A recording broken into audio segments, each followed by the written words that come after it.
Your first 30 days sober. What do you do and what do you not do? Got a lot of experience staying sober for a long period of time, so I've got that first 30 days experience. What I also have is a lot of experience watching other people fail to do things they should be doing and definitely doing things they should not be doing in that first 30 days. Most of them go back out. Some of them last a little bit longer, but they still don't do these couple things that I'm about to go over, and they invariably get drunk. So first 30 days, I know I was scared. I was overwhelmed. I was going through withdrawals. I was seeing little stuff on the floor that wasn't there. I was physically dependent, and I needed to seek treatment. So if you are seeing things that are not there, if you are shaking, sweating, going through withdrawals, I encourage you to go get some medical attention. Go to the ER, go to local detox, get medically withdrawn from alcohol before you proceed. Alcohol withdrawal can kill you. So I'm going to go over 3 things that you should do and 3 things that you should not do. There are plenty of other things that you could be doing, but I feel like these 3 things to do and not to do are critical in that first 30 days and give you the best shot of some long-term sobriety, or at least to get to that next level of being sober and, cleaning up the past. Because a lot of my guilt and shame and remorse are over things that I've done in my past, and I've got to clean that stuff up if I'm going to get rid of those thoughts. So what are the 3 things? First thing, remove yourself from your play places and play people. Those things are killing you. The people might not be bad people, but we are there for the wrong reason. We are with them for the wrong reason. We are dependent upon them to make our drinking look normal. That's the wrong way. Number 2, find something to fill that time you used to spend drinking. We're not drinking now. We spend a lot of time planning, conniving, and moving the chess pieces around to try to drink. And then the actual act of drinking takes a lot of time. We got a lot of new free time. We gotta fill it, or we're gonna start filling our heads with thoughts of drinking wasn't that bad. I think I can try it again. The third thing to do, find other people staying sober and stick with them. You gotta create a new community. All those friends and play places you're leaving alone, you gotta replace them with new people, and especially the ones that are supportive of what you're doing, on the same path as you, on the same sobriety path. That's going to be the biggest thing to help you in sobriety is when you start thinking about drinking again, who are you going to talk to?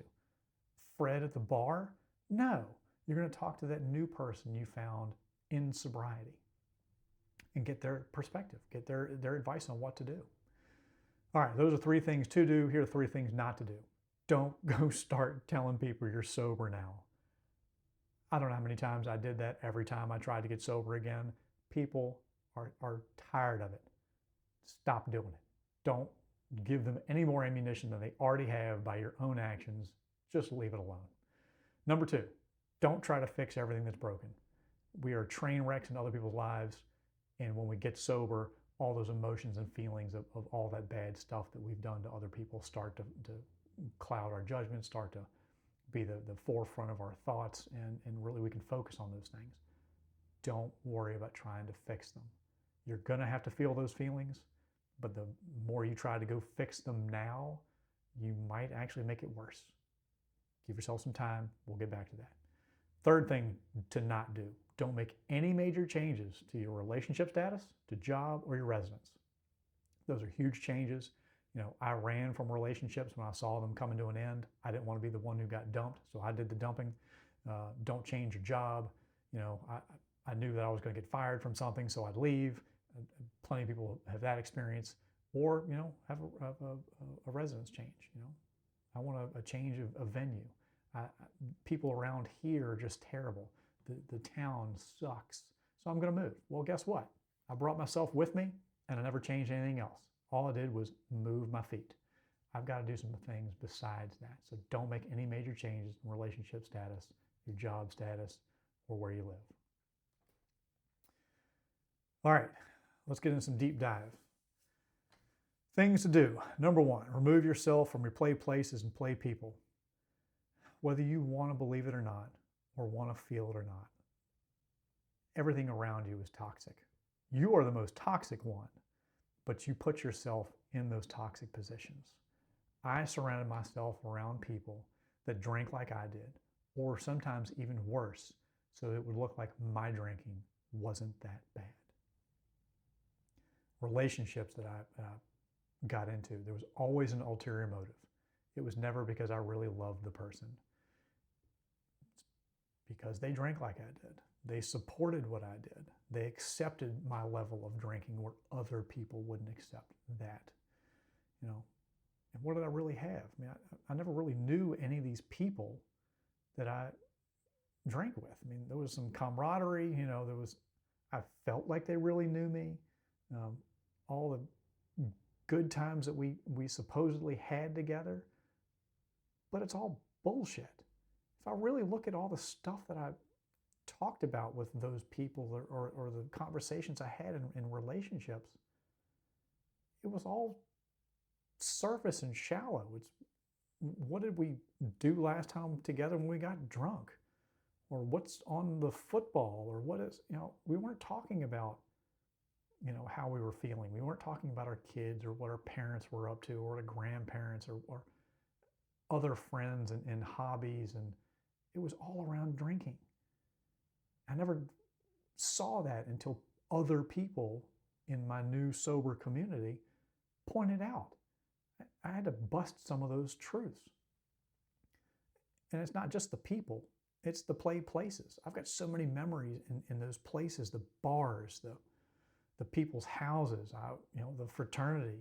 You know, I used to, you know, we call it booze cruise, you know, getting in a car and just go drinking and driving. All those things bring back memories.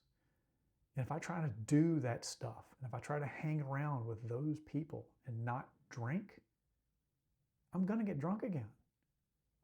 You ever heard that little story about, you know, someone sitting in a barbershop, never getting a haircut? I don't need a haircut, don't need a haircut. But the longer you sit in that barbershop, the longer that haircut looks good. And eventually you're going to get a haircut. So if I sit in that bar long enough, drinking a water, an iced tea, or a bubbly soda water with a lime in it, thinking that I'm kind of cool and I can do this without drinking, eventually it's going to hit you. Something's going to hit you suddenly, and you're not going to have anything big enough to combat that sudden feeling, and you're going to drink again. And I know most of you have had that experience. You do nothing to change or play people, play things, play places. You keep doing it and not drinking. But inevitably and invariably, you get drunk again. It's just what happens. All right, number 2. Got to find things that fill that time now that you're not drinking. We've got lots of it because we spent a lot of time drinking. I know I did. Not only do I not have the people or the places to go to, you know, I've got all this free time, and you know, I tried to fill it, at least with me, with the hobbies that I used to have before I got drunk and started drinking a lot. And actually, I picked up a new one when I first got sober as well. But how many times do we push off hobbies and things we love to do because it got in the way of our drinking? It took too much time to drink.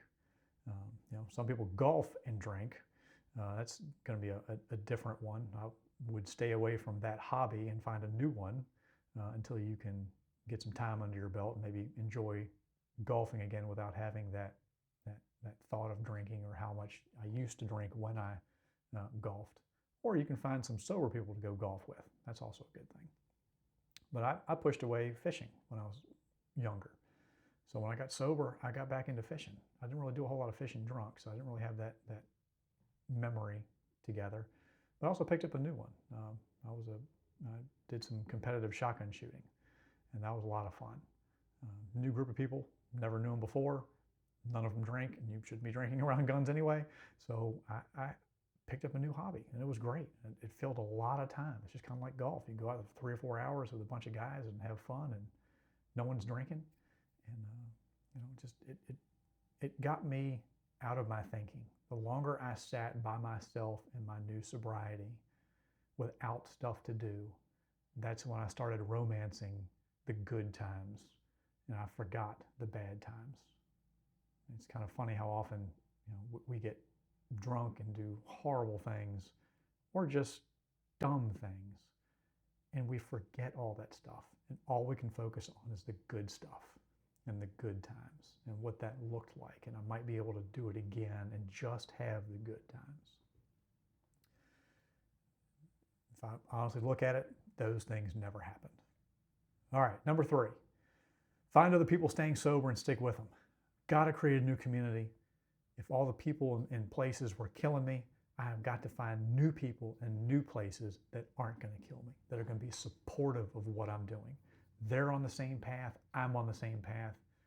We talk the same language. We feel the same things. We feel the same way about drinking that other people feel. There are other people out there that think about drinking as often as I do, or the way I do, or that have that same effect that alcohol has on me, because alcohol did something for me. Most people, it does something to them and they stop when they start feeling funny. Well, alcohol does something to me. So every time I drink one, I stepped on the gas. I had to drink more because it felt so good. It just did a lot for me. But the easy ways to find that community, for me, I joined a 12-step program. So there's a built-in community of other people on the same path. You don't have to join a 12-step program.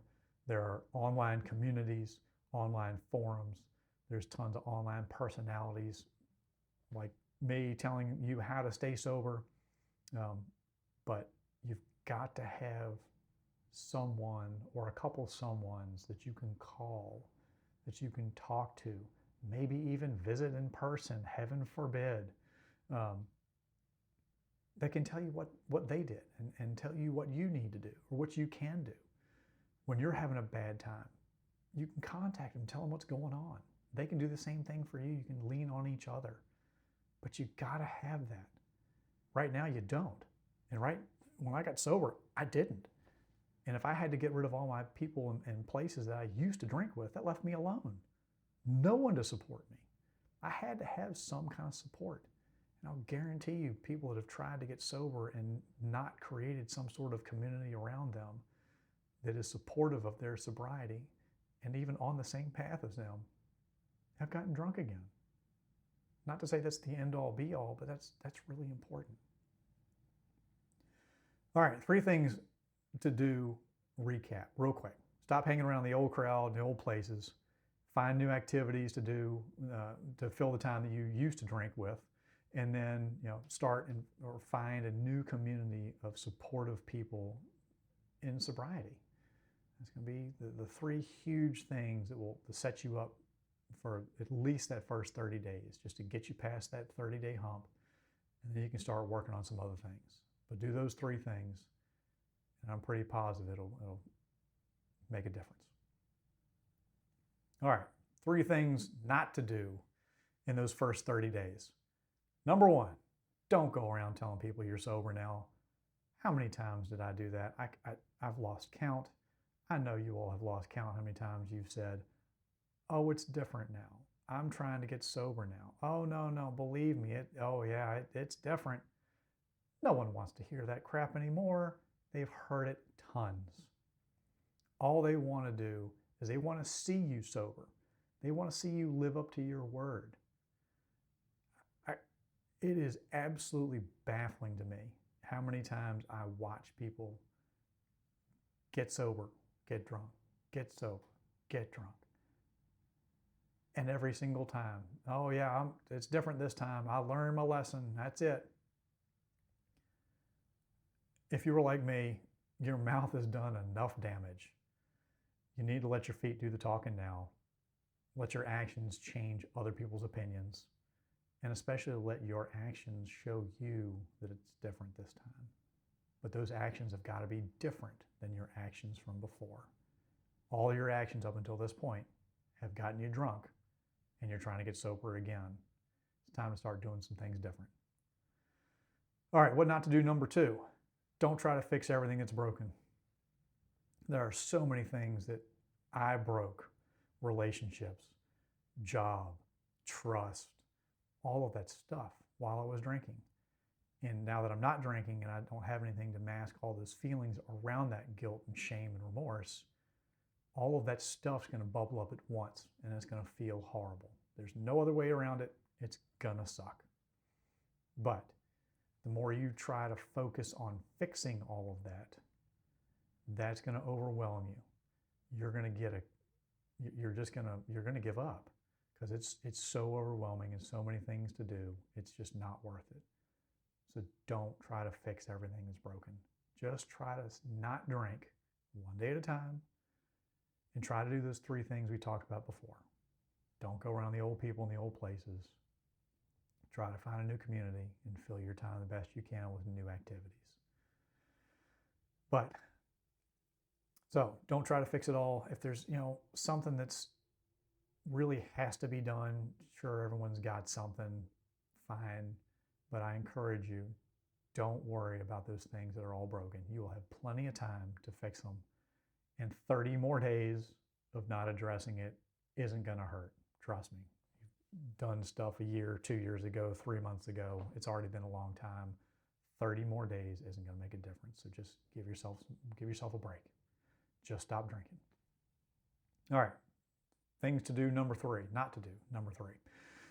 Don't make any major changes in relationship status, job, or residence. All right, these are big, big decisions. These are things that people go back out over. Relationships, jobs, and places to stay. Up until this point, in most of those areas, we've made really selfish, self-centered decisions. Most of them based on fear. Relationships. I've changed relationships because I was in fear of being dumped or being judged. So I left. That job might know that I've been stealing or I'm not showing up in time and they're going to fire me. So I'm in fear of being fired. So I'm going to leave before they get a chance to fire me. Or, I know that I can't get away from all these people in this dumb town and, there's too much going on. So I'm going to move and make a fresh start. Well, in all those situations, when I've moved away from a relationship, moved away from a job, or moved away from home, whatever home looks like, every time I've left, I've brought me with me. Just because I stopped drinking didn't mean I changed. The old adage of, you get a drunken horse thief sober, what do you have? You still got a horse thief because all I did was stop drinking. We got to take some different actions. And one of those actions is not to change your relationship status, change your job status, change your residence. We got to do some other changing first. All right, let's do a quick recap of the things to do and the things not to do. Those 3 things to do: get away from people we drink with and people and places we drink at. So if you don't change your routines, eventually you're going to start thinking that it's a good idea to drink again. Keep going to those places, not drinking, everyone around you, just by being around them and seeing how much fun they seem like they're having. It's going to seem like fun to you again, and you're going to drink. All those people that were there, you were drinking with, it's not that they're bad people, they're not in your place. You want to stop drinking. They don't want to, and that's fine. And I have no expectation of other people wanting to see me get sober. Heaven forbid, they might want to take a look at their own drinking if I get sober. So it changes people, places, and things, man. Got to do it. All right. Second thing, find the things to fill your time with where you used to spend drinking. It's a lot of time adding a new hobby or getting back into the old hobbies that we pushed aside because it took too much time away from our drinking. Some of that time can be inside your house. How much time did I spend away from significant other relationships and just being present? I've got kids now. Being present in their lives. If I was spending time out at the bars or sneaking off to the garage, I'm missing sports activities with the kids. I'm really not spending any quality time with my significant other, and just being there or helping out around the house. Those are significant things and stuff that I never used to do while I was drinking. That third thing to do, find or create the community of supportive friends. here's a shocker. Not everyone drank the way I used to drink. And I also used to think those people were boring and dumb and didn't know how to live life. Well, I'm on the other side of that. And, now that I watch people that are drunken messes, I don't want to be around them because they're a drunken mess. So I didn't like them when I was drunk just as much as they don't like drunks, just for a little different reason. But there are people out there that don't drink. And there are even people out there that don't drink like I do. But you can find people that don't drink. They have a lot to offer. But especially those ones that used to drink that don't drink now have even more to offer because they know where I'm coming from. They know what I felt like, and they have thoughts of drinking, and they know what to do with those thoughts of drinking. People that don't have that problem really might not have much to offer you when you call them up and say, hey, I'm thinking about drinking. What should I do? They might give you the wrong answer. All right, recap the 3 things not to do. Keep your mouth shut about trying to get sober again. No one wants to hear it. I listen to it all the time, but everyone's burned that trust. I burned that trust with everyone else. I had to spend some time where my feet were doing the talking instead of my mouth. That's when people start seeing that, you know what, maybe things are different this time. But truthfully, everyone's tired of it, and all they see and hear is another lie coming out of my mouth because that's all the experience I've given them. I say I'm sober again, and I fall right back off the wagon. Number 2 thing to not do. Don't worry about fixing all the stuff you've broken during either the last time you got drunk or all the stuff that you haven't addressed. It's going to feel overwhelming when you don't have alcohol to drown all those feelings of the guilt and shame and remorse of the things you've done. Don't worry about it. 30 more days isn't going to hurt anyone. Just focus on not drinking and changing some basic stuff about your daily routines. Get a little time under your belt and then start addressing the wreckage of your past. We all have it. It's all there. It's not going anywhere. Don't overwhelm yourself with too much stuff in that first 30 days. All right, number 3 thing to not do. Don't change your job. Don't change where you live. Don't change your relationship status. Relationship status means if you're in one, don't get out of it. And if you're not in one, don't get in one. You got a lot of time to worry about that. First 30 days is not the time to change any of that stuff. Most of my decisions concerning those big parts of my life were really the wrong decisions while I was drinking. Even if I wasn't drunk when I made the decision, I was still in the position where all of it was selfish and self-centered reasons why I made a job change or a house or a home change or a location change or a change in a relationship. All of it. So just stay put where you are, give it 30 days, and I promise you things will get better. And after the 30 days, you can address all that stuff if you need to. All right, everyone, if you liked what you heard, please give me a subscribe, a like, a comment, something like that. I've got a lot more experiences to put down in some of these videos. So please let me know what you think. Have a great sober day.